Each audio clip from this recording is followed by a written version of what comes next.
All right, everybody, welcome back. We are tackling a really exciting topic today, financial freedom. Who doesn't want that, right? It's a popular one for sure. Yeah, and we've got this awesome book to help us break it all down. It's called From Broke to Wealthy, The Blueprint to Financial Freedom in 2025. Catchy title. I know, right?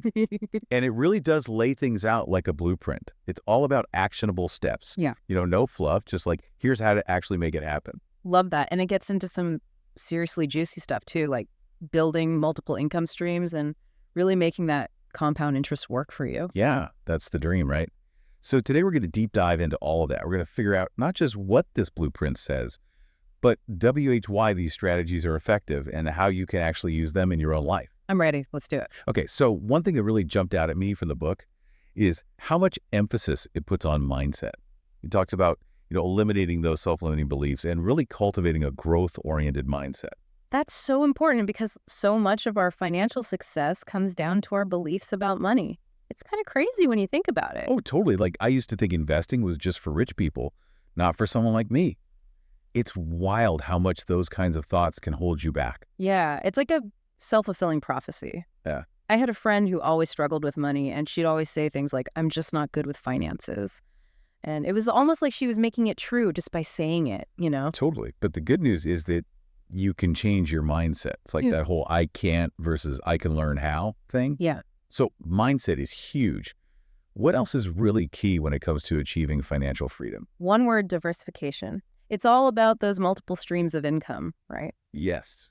Tell us more about that. Okay, so it's not just about having a side hustle, although that can definitely be part of it. It's about creating a financial safety net, spreading your risk so that you're not relying on just one source of income. That makes total sense. So that if, let's say you lose your job, you're not starting from zero. Exactly. And the cool thing is that there are so many different ways to create these income streams. Yeah. For someone who's listening and thinking, okay, this all sounds great, but like, where do I even start? Right. Well, start by thinking about your skills, your passions, even things you already do in your free time that could potentially be turned into a source of income. So like if you're an amazing baker, maybe you could start selling your goods online. Exactly. Or maybe you're a social media whiz and could offer freelance marketing services. Ooh, good one. And there are things like renting out a parking space or an extra room on Airbnb. I've heard of people doing that. Exactly. There are so many possibilities, and it's really about getting creative and leveraging what you already have. Love it. So now we've got more money coming in, but we also need to manage that money wisely, right? That's where budgeting comes in. I'm a big fan of the 50-30-20 rule. A classic for a reason. Think of your income like a pie. Okay. 50% of that pie goes to your needs, the essentials, like housing, groceries, bills, all that good stuff. Okay, got it. And then 30% is for what? 30% is for wants, the fun stuff that makes life enjoyable. Your Netflix subscription, those weekend brunches, that new video game you've been eyeing. All right, so 50 needs 30, wants, what about that last 20%? That, my friend, is your financial freedom fund. It's for savings, for investments, and for tackling any debt you might have. Okay, speaking of debt, let's talk about that elephant in the room. Debt can feel so overwhelming. The blueprint mentions a couple of different methods for tackling it, the snowball and the avalanche methods. Can you break those down for us? Of course. So with the snowball method, you list out all your debts from smallest to largest, regardless of the interest rates, and you focus on paying off that smallest one first. Got it. So it's about building momentum, kind of getting those small wins to keep you motivated. Exactly like a snowball rolling downhill, it gets bigger and bigger.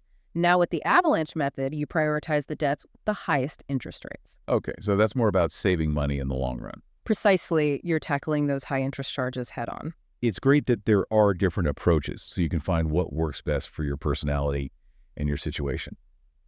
All right, so we've talked about multiple income streams. We've talked about budgeting and debt management.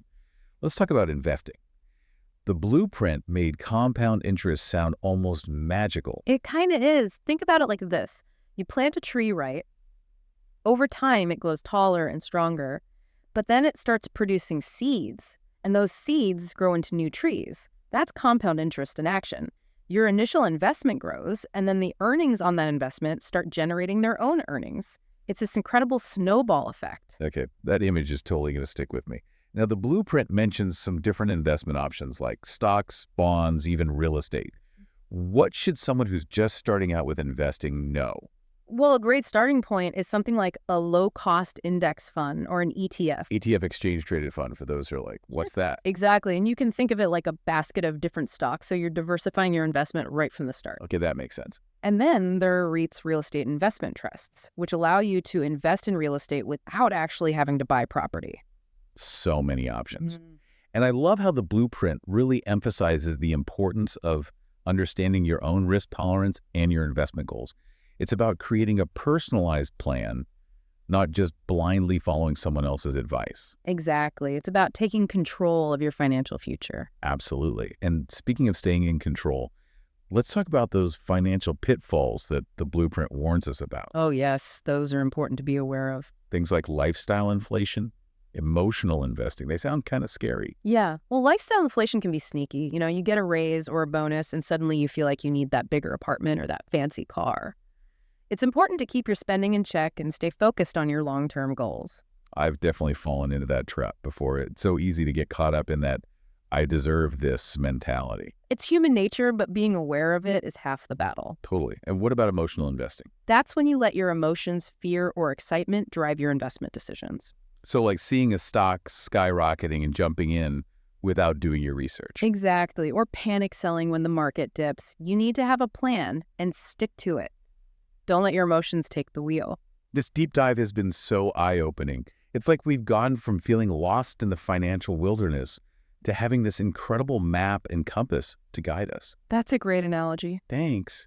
So what are some final words of wisdom for our listeners who are ready to embark on their own journey to financial freedom? I'd say remember those milestones the blueprint talks about, like saving your first $1,000, making that first investment? Those are huge wins. Celebrate them. And most importantly, take action. It doesn't have to be anything big, just one small step in the right direction. I love that. Now that you have this blueprint for financial freedom, what's one small step you can take today to start building the life you want? It's a question worth pondering. Thanks so much for joining us on this deep dive into financial freedom. This was fun. Now go out there and create your own financial success story.